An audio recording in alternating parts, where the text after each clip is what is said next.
Hi, and welcome to a late night edition of Right on Rangers Live, coming at you a few hours after an awesome 5-3 win against the Cleveland Guardians in Cleveland on the road. Can't beat it. Can't beat taking down a first place team on a Friday night, not in your own ballpark. Rangers, of course, have not been very good on the road at all. To see them go into Progressive Field tonight and get a dub, get their second straight win in a row, I'll take it. And Nate Eovaldi, he came to pitch tonight. It looked a little rough early on. Wasn't sure if Evo was going to be the guy tonight that he's capable of being, giving up the 3 early runs. Of course, Evo kind of still perhaps shaking off a little bit of the injury that he sustained a couple of weeks back. Of course, you might remember he was not skipped totally in the rotation, but given a few extra days recovery time. Evo also really going for that innings limit, or innings marker, I should say, that he has, that allows him to have a $20 million player option. I think it's pretty safe to say Nate Eovaldi is going to be able to get paid in the offseason regardless, but it's nice to have options, literally and figuratively. And Nate Eovaldi continues to pitch his way into a nice payday in the offseason. I'm very interested to see what happens with that contract, by the way, but more on that in a little bit.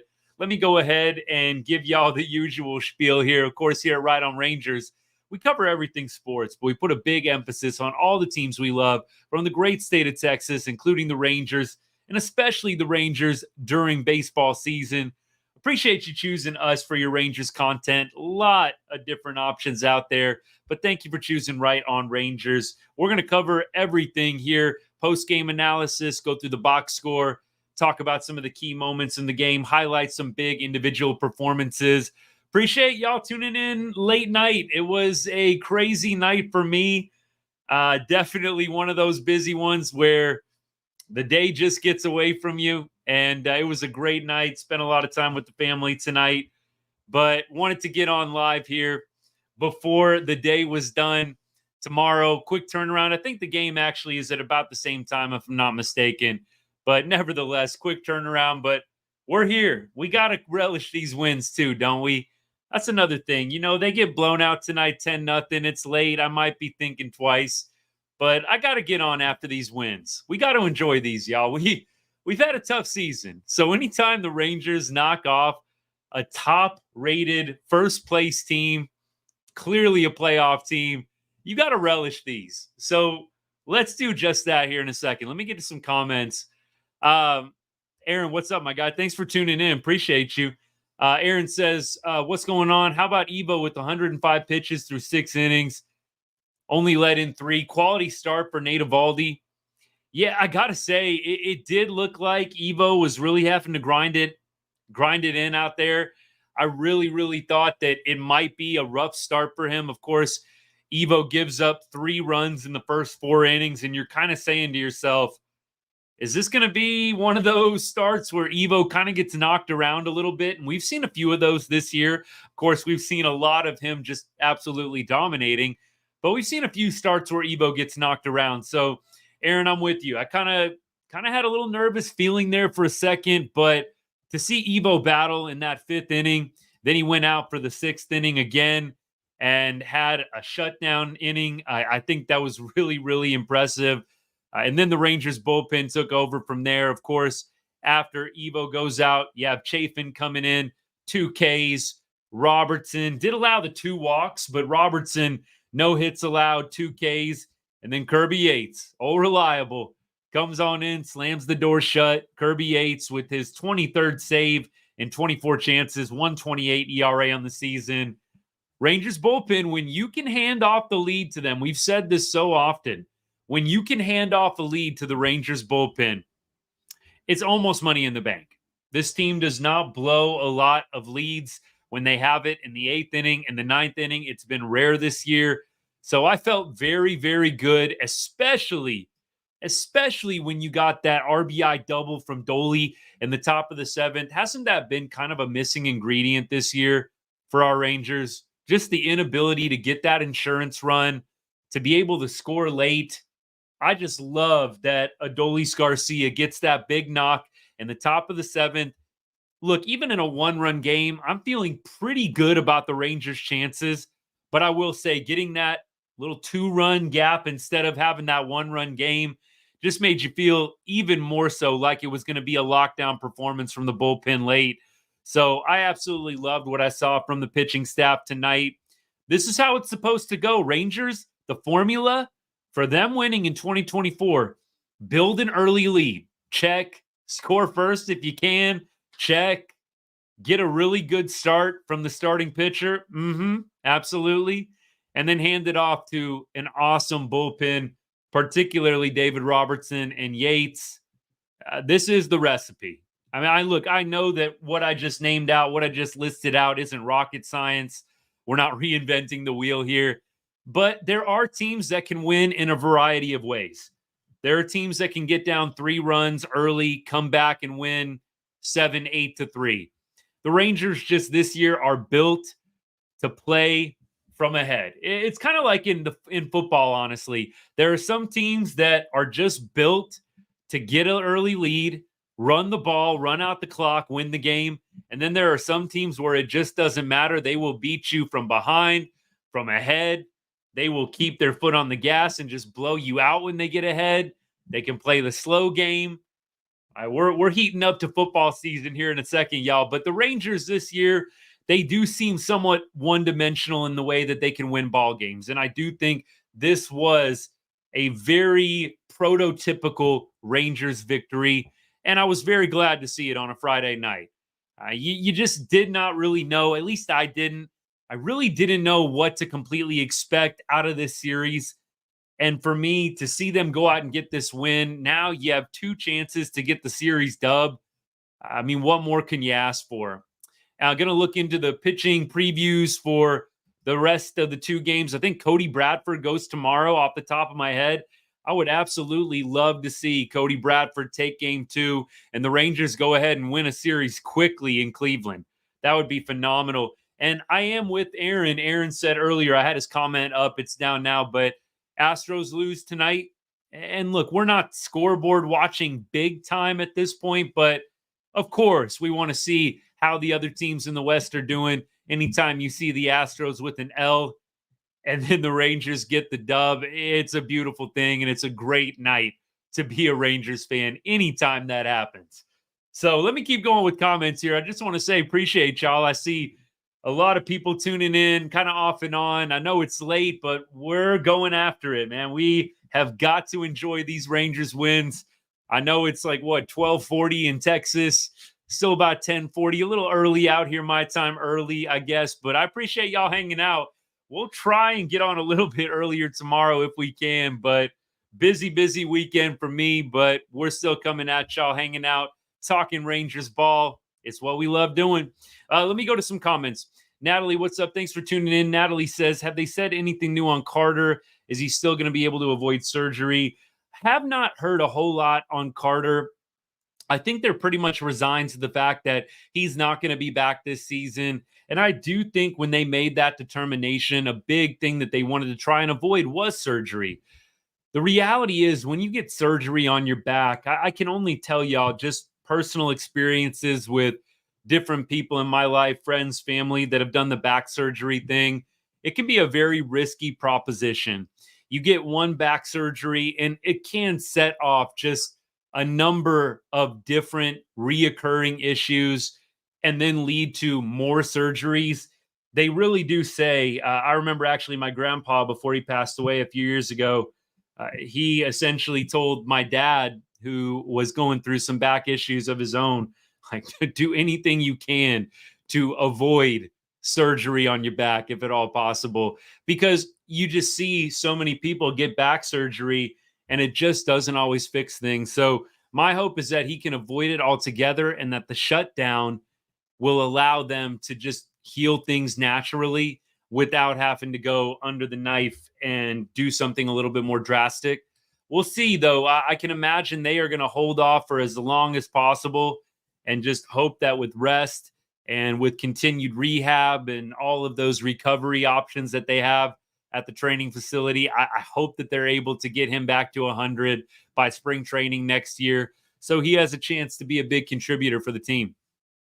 Gio, what's up, man? Thanks for tuning in. Late night. Appreciate you, brother. Rangers win, and they've got a 0.5% chance to make the playoffs. I love it. Hey, we doubled our odds, y'all, from like 3 nights ago. 3 nights ago, we were at 0.2% chance, just saying. We just doubled our odds right now. Let's go. Let's go. So the Rangers, not completely out of it yet. I mean, look, we're having some fun. We know it's a long shot, but could the Rangers make something happen? Just make things interesting, play spoiler along the way? I really, really think that they do have the potential to make that happen. And we talked about this, if they can make it past the Guardians. And when I say make it past the Guardians, what I'm talking about is if they can get a series win. And I'm checking out some comments here on TikTok. I know I haven't bumped over here much, y'all, so I'm going to try and see if I missed anything. But if they can get past the Guardians, they're hopping over to play the White Sox here in a second. And look, I'm not saying take the White Sox for granted. I'm not saying that those are easy wins. But what I am saying is the road gets a little bit easier after this Guardian series. It just does. The road gets a little bit easier. And you could see the Rangers bringing together some wins. At least I can. Although you guys know I'm a little bit of an eternal optimist. I do absolutely call things out exactly like I see them, but I choose to be positive even when it's tough. And I think I've done that pretty consistently this season. At least I've tried to. But I just feel that if the Rangers can get past this weekend series, hopefully win one of the next 2 games, you're in a situation where you've got some favorable matchups coming up. We all know baseball is extremely tough, one of the toughest sports. Even the worst team in MLB can knock off the best team on any given night, depending on the matchups. But let's look at the series upcoming for the Rangers. You've got White Sox, and then you've got Oakland. White Sox on the road, off day on Monday. Then you've got Oakland at home. You've got Yankees at home. That will be a tough series. Yankees, of course, very, very good. Aaron Judge trying to break his own record in the American League. 62 homers, wherever he's at, 63, whatever the record is. But you do have New York after Oakland. So you got White Sox, Oakland back-to-back after Cleveland. You play a little weekday series with New York. And then you play the Angels 4-game set at home. Ron Washington returning to Arlington. Then you've got Arizona on the road and Seattle on the road. Arizona, those 2 games will be tough. Arizona's a good team. You know they're going to be hungry to knock off the Rangers. After Seattle, we come back home. 3-game set with Toronto, followed by a 3-game set with Seattle. Then you've got Oakland on the road and LA on the road to end the season. So really, as I look at this, 2 of those series legitimately make me fearful. New York and Arizona. I think Oakland, LA, Seattle, Toronto, Seattle, Oakland, LA again. I mean, look, could the Rangers lose any of those series? 100%. But are those series winnable for the Rangers? I think so. And you imagine that DeGrom is probably going to be back for that Seattle series in Seattle. That would be September 12th, 13th, 14th, 15th. I think just the way that the projections are working, that is around when he's going to come back. So maybe he makes his debut in Arizona or Seattle. I think that's kind of what the timeline is right now. We'll see what happens. Anything could happen. I don't know if I'm calling Rangers comeback miracle October run, but I am saying I think they have a very good chance to finish the season strong. I would like to see them finish over 500. I think that would be a really, really cool goal to achieve, considering where they're at. Finishing over 500, I think, would be absolutely huge at this point. Now, let's get into some of the individual moments, and I'm checking out some of the comments here. And John, I'm glad you kind of beat me to this one, man. What's up, by the way? Thanks for tuning in, even though it is very, very late night here, but we're hanging out. We're getting it done. that Leote AB was so huge because wasn't that looking like just a total quintessential Rangers blow it, right? And by the way, if you don't know what we're talking about, we're talking the top of the second inning. So let's rewind it to the top of the second, kind of run through it here. Nate Lowe, who had an outstanding night, 3 hit. I do want to pat myself on the back a little bit. In our reel that we put out before the game, we did say Nate Lowe, big performance tonight. For whatever reason, he hits Bybee really well. Of course, Bybee was the starter for the Guardians tonight. He was 3 for 8 coming into this game against Bybee. And what do you know? He gets 3 knocks. So Nate Lowe leading the Rangers in hits tonight with 3. I think Corey Seager, obviously, you could point out his performance tonight, one of the top performances. Doley, the insurance run, the double in the 7th, huge as well. Josh Smith had a nice night. But let's go to the top of the second. Nate Lowe single, Josh Young double to lead off the inning. So you've got second and third, and you've got nobody out. So what could go wrong, right? What could go wrong with the Rangers in 2024 with runners on second and third and nobody out? So Wyatt Langford pops out to the third baseman. Of course, exactly what you don't want to do. And with Wyatt in that moment, this is something we've talked about so much. With Wyatt in that moment, what you want to see is a simplistic approach. Take what they're giving you. Don't try to do too much. Yes, you want to drive the ball to the outfield if you can, get that sac fly. But honestly, a ground ball right side, I don't think that they had the infield pulled in.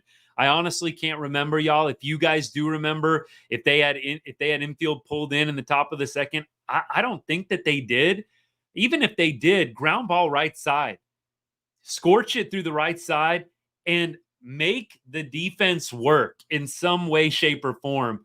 Langford popping out to third base, that is exactly what you don't want to do. I know a bunch of y'all have just totally begrudged the pop outs this year. Not fly outs, the pop outs to the infield. How many times have we seen a shallow pop out to shortstop, third base, second base, first base in foul territory? The pop outs have been ridiculous this year. If Aaron was around, I'd ask him if he wouldn't mind doing a deep dive for us. How many pop outs have the Rangers had this year to an infielder? And what is their ranking on the leaderboard with all of Major League Baseball? Like, it feels like it's much worse than it probably is, but the Wyatt Langford pop out with nobody out, runners on second and third, just not ideal. And then Jonah Heim. You know, Heim has had a decent run of things of late. I know in the 3 spot the other night, he had a couple of knocks, but you go down quickly, 0-2, 2 swinging strikes. You know, the first pitch, high fastball, middle in, you can't catch up. Second pitch, middle out fastball, little high, you whiff again, foul ball on a pitch way above the zone. You take ball 1, and then you take called strike 3 on a changeup that did hit the inside corner. I mean, look, it's a pitcher's pitch on the black. You're not going to do anything with that pitch, but Jonah Heim gets rung up, 2 outs quickly, and then up comes Leote. And look, I have been a huge Leote detractor at times. You guys know this, mostly with truth, with stats. I mean, they are what they are with Leote at times. All you have to do is look at his numbers. But right now, I think we need to do the same thing. Let's look at Leote's numbers. By the way, before we do that, what really impressed me about the at-bat is Leote works a full count, right? Ball 1, then he swung and missed on a slider that was pretty much right down the middle. You take ball 2 and ball 3, so it's a 3-1 count. Missed another slider right down the middle. And I got to tell you, John, if you're still hanging out, when he missed that second slider that was pretty much right down the middle, I just had zero confidence it was going to work out well. And then he gets a slider outside corner, back door, and he is able to take it to right field, which, look, any way you get it done, not necessarily ideal. You want to try and pull a pitch like that, a slider backdoor on the outside corner. But look, Leote got the job done. 74 mile an hour, little soft pop fly, whatever you want to call it, fly ball to right field. it gets the job done. But Leote, that was absolutely huge. Scored 2 runs. Who knows how different this game would be if Leote would not have got that hit. But instead, you go up 2-0. Then you get Marcus Semien working a nice walk on 8 pitches. I mean, that was a great at-bat from Marcus Semien. You consider that Simi was down 1-2 in the count. It was a 1-2 count. Simi's down, and he works an 8-pitch walk to get Corey Seager up. And that's another thing. I've talked about this. It's been a while. Marcus Semien with 2 outs. It is so pivotal that Marcus Semien gets on base, finds a way to not leave Corey Seager in the on-deck circle with 2 outs. You have got to find a way to get Siegs up to the plate with 2 outs and an opportunity to drive runners in. And Marcus Semien does exactly that by working the 8-pitch walk. And then Corey Seager comes up big with a 2-out RBI double, 2-1 count. He's able to get a slider on the inside corner. I was really impressed with how he was able to turn on that pitch. That is just not an easy pitch to hit. Slider inside corner, and he turns on it. Fly ball, right field. Simi scores. Of course, Leote scored. Seager sitting on second base at the end of it all.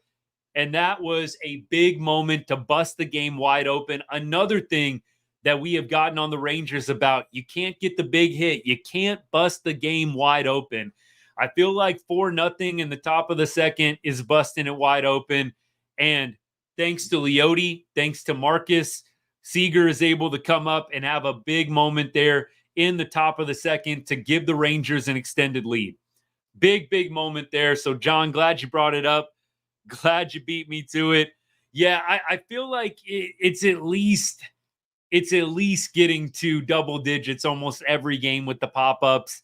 It's an approach thing. I kind of went off on this a little bit about a week ago. I think really it comes down to approach. So what I mean by that is instead of simplifying the approach at times, ground ball right side, hit the ball into the ground in certain moments, productive outs, move guys station to station.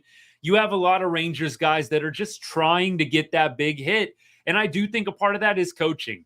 I think the Rangers coaches on the hitting side, I don't have insider information here, but just as I've watched the team, it's just my perspective. It feels like they are constantly trying to get that big hit, to hit the ball in the air. And they are a team that is built to get the big hit. I would not say they're a great team going station to station, producing even when they get outs. Small ball, I would not say that's their forte. Their forte is getting the ball in the air and hopefully finding a gap or the seats. That is how this team is built right now. Do they have a few guys that can play small ball? 100% they do. Do they have a lot? No. I would like to see them next year move a little bit more towards a balanced lineup. One that has big boppers that can hit the homers, hit the balls in the gap, but also the guys that can go station to station and aren't so reliant on the extra base hit. And so I would say the pop-ups come as a direct result of that. You've got a lineup right now that has been constructed to hit those balls in the seats and in the gaps. And so you've got a lot of guys trying to get that launch angle, and it's not working out great. They're getting under the ball. They're popping it up.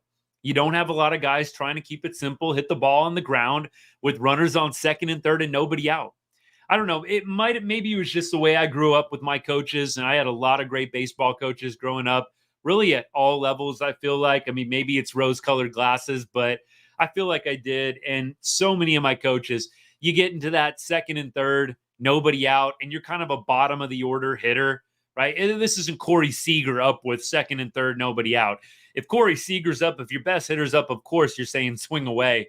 But, you know, I kind of hit in my time playing, maybe in one of those top spots, maybe lead off, maybe second. I hit at the bottom of the order plenty of years too.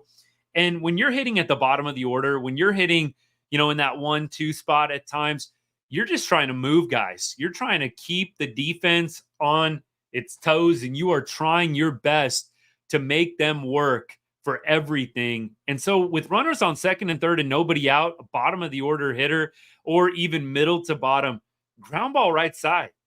Get the run in any way you can. Don't leave it up to chance. Is the ball going to be shallow or deep enough to get that runner from third home on the sacrifice?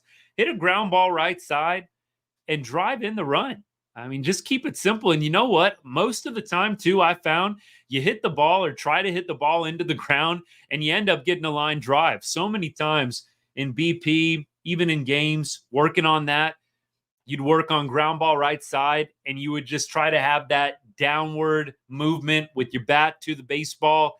And so many times I feel like I'd end up hitting a line drive right side and it end up being a great hit, no pop-ups, or I'd hit it hard into the ground and you advance the runners. And I wish that the Rangers would have more of an ability to do those little kinds of things in these moments where you've got bottom of the order hitters up and you just need to get runs on the board. All right. I don't want to go off forever on that. Let me keep scrolling back up. I kind of was skipping around on comments.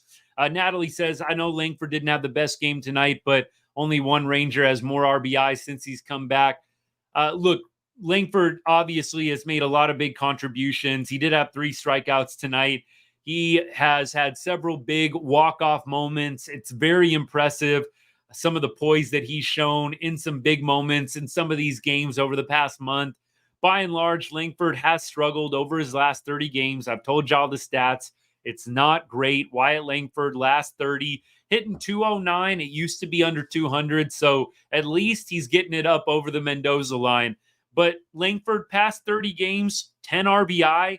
Look, I'm not sure. I think there may be, Natalie, another Ranger that has more than 10 RBI in his last 30 games. I mean, I could be wrong. I'm going to try and look at a few other guys' stats, but I feel like there's probably some guys on the team in the last 30 games that have more than 10 RBI. Marcus Semien has 10 over his last 30.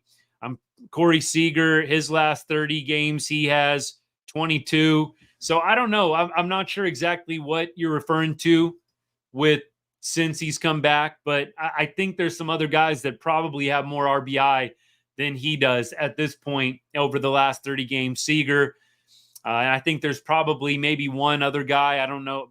I'm not sure who it would be. Surprisingly, Leote actually has some pretty good numbers over his last 30 games. I know over his last 7, he was one of the better Rangers hitters. Leote actually has more RBI than Langford over his last 30. Leote's got 13 over his last 30 games to Langford's 10. So, yeah, maybe clarify that one a little bit. But it seems like there might be a few other guys that have had more RBI than Langford down the stretch. Since he came back from the hamstring injury. So we're going like way back to like May or June, right? Okay, that one I'd have to do a little bit of a deeper dive on. You might be right on that one. I don't know if I'm going to be able to find that on the fly, but look, he's definitely dipped a little bit of late, definitely. But you know what? I'm counting on that from him. I think at this point, Wyatt Langford is going to have ups and downs. He's going to have great moments like Boston, 2 outs down to your friggin' last strike or whatever it was. Maybe it was a 2-1 count. I don't know. Who cares? Let's go with last strike. Hitting the 3-run bomb over the Green Monster. I mean, that's what he's capable of. But you're going to have those lumps with rookies. I mean, there's exceptions, no doubt. There's exceptions. But I'm fully expecting Wyatt Langford to have some ups and downs the rest of the season. John, I agree. Chafin, 2 strikeouts tonight, absolutely filthy. Look, he was looking rough there. I mean, he went to New York. Soto and Judge went back-to-back on him, and that kind of started like a weird 3-game rough patch. And then after that, he's kind of come back and started lighting it up again. So I agree. Chafin, I mean, look, we got a club option on Chafin next year. I'm sure they're going to exercise it. I think that was really a part of the play to get him at the deadline, knowing that you would have him next year if you wanted him. And I think that the Rangers are going to be a very competitive team in 2025, despite what some fans may be saying based on their strong feelings in reaction to how the club did this year. But I think the Rangers are going to have a great 2025. I really do feel like They're going to be competitive. I think they're going to go out and get some different guys in free agency. Not saying it's going to be a big splash, but I think they're going to find ways to retool. And of course, they've got a good solid base. They've got Seager, Simeon. They've got some guys in the starting rotation. Of course, some horses. DeGrom should be fully healthy. Evo hopefully will be back. You've also got Cody Bradford. You got John Gray. You've got a lot of things to look forward to in 2025. Baseball Network, if you're still around, what's up, man? Thanks for tuning in. Hope you have a great night as well. We'll try and go a little bit earlier tomorrow if we can. I know this is a late night, but I appreciate you stopping by. If you can hang out for a little while longer, do so, or catch us on the replay. But thank you so much for tuning in. I appreciate the support. Let me keep going. We have just a few other things in the box score that I think are worth reviewing.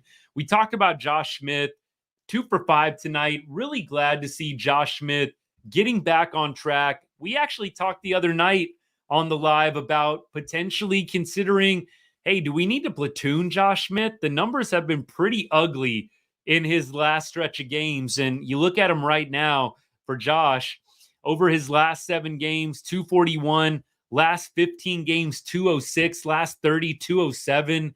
So Josh has struggled a little bit. I mean, look, over the last 7, 240, not terrible, but for a 3-hole hitter, you want 3-hole hitting a little better than 240 average, 290 OBP. It's not pretty right now for Josh Smith. Glad to see him bounce back, have a nice night up at the plate, contribute in a couple of singles, I believe. And of course, we keep moving down. Doley, we talked about his big hit in the 7th inning. And in the 7th inning, if I'm not mistaken, wasn't that a 2-out? Was that a 2-out RBI as well? I believe it was. So really, when you think about it, the Rangers scored all of their runs tonight with 2 outs. Very clutch. Very unlike what the Rangers have done most of this season. But all of the RBI come with 2 out tonight. Gotta love that, because there have been so many moments with 2 outs this season where you are just waiting for that big clutch hit, somebody to step up and get it, and it just never comes. So to get all of the RBI with 2 outs tonight, Leotis came with 2, Siegs came with 2, Doley's came with 2. I love it. I think that's got to be one of the big stories of the game. You consider the stats with runners in scoring position, not great, actually. 2 for 9. They left 7 on base, the Rangers did. So, look, they could have probably made this one a little bit less of a nail-biter, but look, they get the win. That's really all that matters. Nate Lowe, we talked about him going 3 for 4. Josh Young goes 1 for 4. The double in the top of the 2nd inning. Look, I really hope that we can get that guy in a groove and going strong to end 2024. I've said that's got to be one of the mindsets and one of the main goals this year, guys. You've got kind of a very unlikely shot to make the playoffs. Let's just see this team finish strong going into the 2025 season. Let's see DeGrom finish strong, Evo. Let's see some of the bats like Doley finish strong and go into 2025 with some confidence. Then you look to do some tweaks to the roster here and there. I think CY is going to do a good job of getting some bang for his buck like he did in the past offseason. Maybe they make a little surprise splash. Who knows? But I really, really would like to see the Rangers finish on a really high note, whether they make the playoffs or not. I think we all need to cheer for that. Yes, we want to see some guys get some opportunities in September, but I would like to see, nonetheless, a lot of the guys that have kind of been kicking the can all season long, maybe doing worse than that, just absolutely sucking. I'd like to see some of those guys finish on a good note in 2024. Now, just going through the rest, we went through Langford. Heim, 0 for 4. Tough night for him. Did have that big strikeout in the 2nd inning. Fortunately, Leote comes up behind the Heim strikeout with the 2-out clutch, 2 RBI single. And that kind of rounds out the box score for us tonight, at least offensively. Leote did have a steal tonight as well. Josh Smith was caught stealing. So good to see the Rangers active on the base paths. I did say a couple nights ago, that is something I'd really like to see them try and improve going into 2025. I'd like to see them be more aggressive. The leading team in Major League Baseball in steals is the Washington Nationals. They have like over 100 more steals than the Rangers do. Obviously, they get caught stealing more than we do too, but I'd like to see the Rangers be more aggressive on the base path next year. So to see them moving a little bit tonight, I enjoyed it. Maybe just a little thing in the game, but I like seeing it when the Rangers are active. Corey Seager with the little error on a throw. Look, we know Seager has had a little bit of an up and down season defensively. He has made some really good plays out there, but there's been some head scratchers. And I really do feel like the Rangers probably have some better defensive options at shortstop. I think Ornelas is probably a better shortstop than Corey Seager is at this point. Josh Smith, I don't know. I feel he's pretty neck and neck defensively with Seager. I don't know how Walcott stacks up against Siegs, but I do think, like we've talked about on the show, eventually Corey will probably go to play first base, or maybe we'll do a little bit more DHing as his career continues to get onto the back nine and into the back nine. So I feel that Corey is eventually probably going to make that move maybe in 2-3 years. I do feel like there are some guys with better range out there, with a better arm, better movement, athleticism. I'm not saying Corey sucks out there at shortstop. Don't get me wrong. Don't get it twisted. But I do think that the Rangers probably do have some better options defensively than Siegs. He has had a number of errors this year. I don't know what the total is. I think that was his 8th error of the season, according to the box score. Not super ideal. I mean, look, maybe 8 doesn't seem that big in the grand scheme of things over the course of 129 games. But nevertheless, it just feels like beyond the errors, if you take away those 8 errors and just look at other things, the plays that go off the glove, the plays that he just misses, that he's not leaving his feet for, all of those don't show up in the box score. I just feel like eventually they probably are going to have to make some kind of move to get Corey Seager out of that shortstop position. Clearly, he's the best hitter you have and one of the best hitters in the game. We're not trying to throw shade on Siegs by any means, but I do feel like defensively, the Rangers would probably be wise to not move guys that are coming up in the minors out of that shortstop position. I don't know how Corey feels about a potential move like that, but I do think that it would probably benefit the club long term if he were to move to first base or to a primary DH role. We'll see what they decide to do. Obviously, they're not going to be doing any kind of talking about that organizationally, publicly right now, but just something to note, something to think about. Let me keep going here. Natalie comment says, have they said when Leiter will make his start back up with the big club? I'm thinking Leiter and Rocker will be part of the rotation next year. So I think that with Leiter, you're going to see him in September when the rosters expand and the September call-ups happen. I do think he will get an opportunity. He will get a shot then. They've already kind of said they want to get his feet wet in the bullpen, really acclimate him to MLB.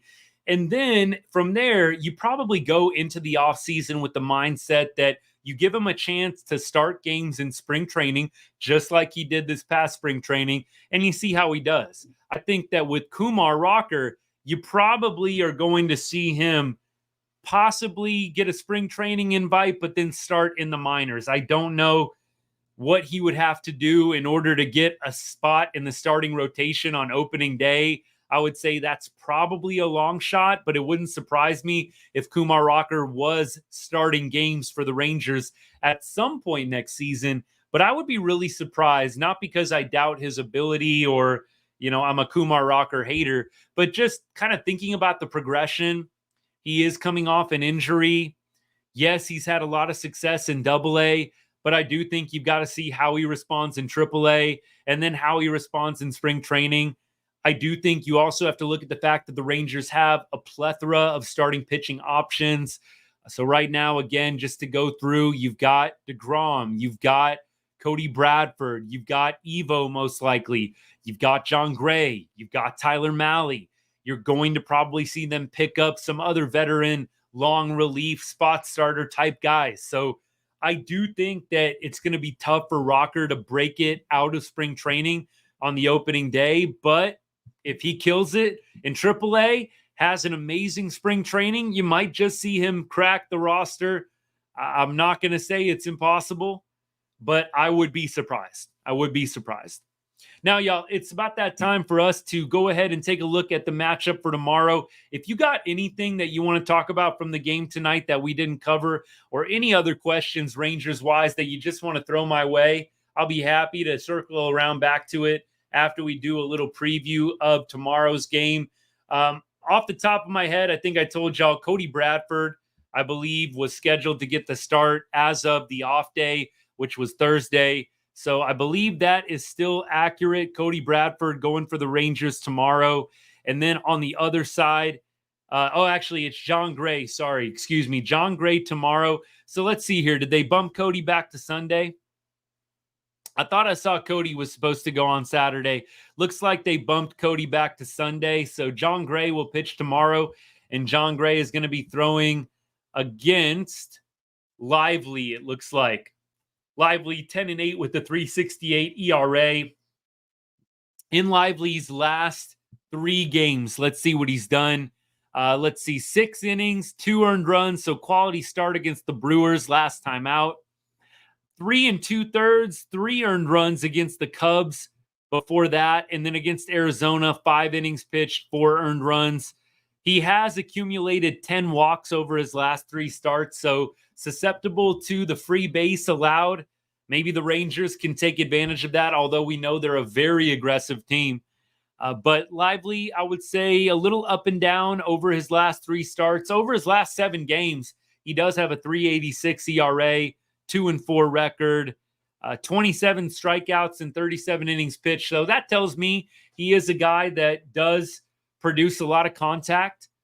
Clearly, he's still able to get outs despite that contact. But let's see if any Rangers have ABs against him and if there are any patterns worth calling out here. So we'll do the opposing lineup. We'll do the Cleveland Guardians lineup against John Gray as well. But let's start with the Rangers against Lively, the Guardian starter. So as we go down the list here, a couple notables. I think the biggest one is going to be Nate Lowe and Corey Seager, each with a home run off Lively in their careers, each 1 for 3 with a solo shot. Then you look at Adolis Garcia, also identical, 1 for 3 with a homer. You have Jankowski 1 for 2. You also have Marcus Semien 0 for 5. Josh Smith 0 for 3. Leote 0 for 1. So the big notables, Garcia, Lowe, Seager, all 1 for 3 against Lively in their careers with a solo home run. And on the other side, big names to watch out for. Naylor, Josh Naylor, the first baseman. He is 5 for 15 with a home run off John Gray. You also have, Freeman, center fielder, 1 for 3. You've got Ramirez, actually 1 for 11 against John Gray. Surprised to see that from Jose Ramirez. And then Lane Thomas is 0 for 2. They're not really a whole lot else notable beyond that. Looks like there's one other guy that has a home run. It's really nothing crazy, though, if we're being honest. It's kind of a small sample size on both sides. But a few guys that do have those home runs off each opposing pitcher in their careers, we'll see what happens there. We'll see. You know, it can sometimes go both ways. The pitcher sometimes can come out, have a super dominant start, and sometimes the pattern that you see in these career matchups continues on. So anyways, Jimenez, by the way, was the other one with the home run in the Guardians lineup against John Gray. So look, we'll see what happens tomorrow. John Gray, just to give you his stats over his last 7 games, 5.84 ERA. John Gray over his last 7 hasn't been great, although, you know, he did come out against the White Sox in July, 7 2/3, 1 earned run. You also saw him against Pittsburgh throw 2 innings, looked pretty good. He did give up 1 earned run on a ball that kind of ate up Corey Seager. But I think over his last 3 outings, actually, let's go 2 outings.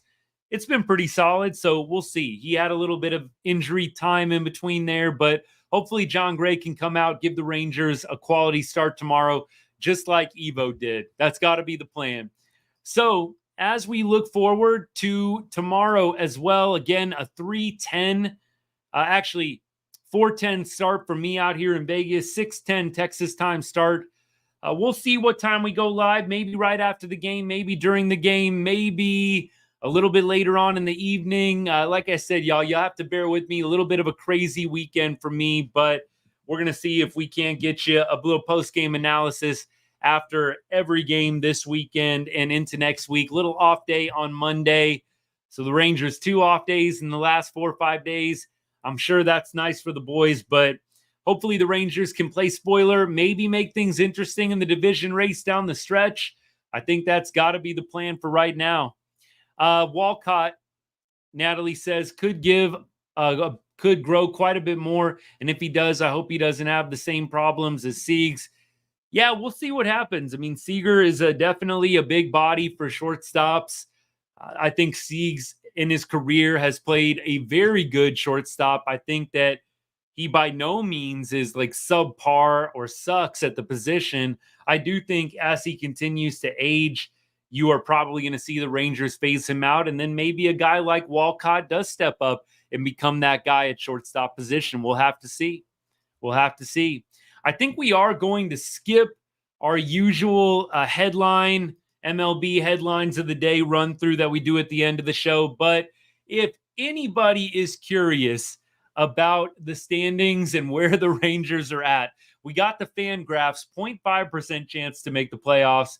Rangers are 5 games behind the Mariners, 9.5 behind the Astros for first place, 11.5 games out of the wild card. That's where things stand for right now. And beyond that, y'all, we're going to look forward to hopefully another Rangers dub and a series win with John Gray on the mound, Cody Bradford going on Sunday. Hopefully it can just be a killer weekend up in Cleveland for the Rangers. Man, would that be a shot in the arm to go play a first-place team and take 2 out of 3 in their ballpark. You got to love that, especially after how the Rangers have been playing over the past month or so. This is a much welcome sight. Much welcome. Well, all right, y'all. I'm going to call it a night. I hope you guys have a great rest of your Friday night, whatever's left of it, and hope you have a good weekend ahead. If you're not following the channel, if you're not subscribed to the account, please do so. You know someone who loves the Rangers, you know someone who loves baseball, please share my account with them, share my channel with them, or tell them about one of my videos, send it their way. I would be very, very grateful. And of course, y'all know I've been plugging this over the past couple of weeks, but with football season approaching, I will be going live after every Longhorns and Cowboys game as well. Here at Right on Rangers, we cover everything sports, but we put a big emphasis on all the teams we love from the great state of Texas. That includes the Longhorns, the Cowboys, the Rangers, the Dallas Mavericks. Those are the core 4 right there. So hope you'll join us in football season as well. And as I always say, to end every show, God bless